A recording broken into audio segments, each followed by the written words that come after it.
How to lock your laptop with password. Hello everyone, welcome back to our channel, and today we are back again with a new video. So in this video, I will show you how can you easily lock your laptop with password. So without any delay, let's get into it. For that, firstly open Setting application. Simply click Window plus I key for shortcut.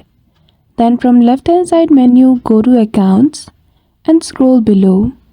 Click on Sign In option, and there you will see a lot of options using which you can secure your laptop.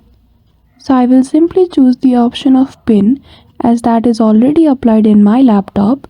So if you want to change that PIN, simply click on Change and write the new one. But if you want to remove it, you also have the option right below it. So that's it. I hope you found this video helpful.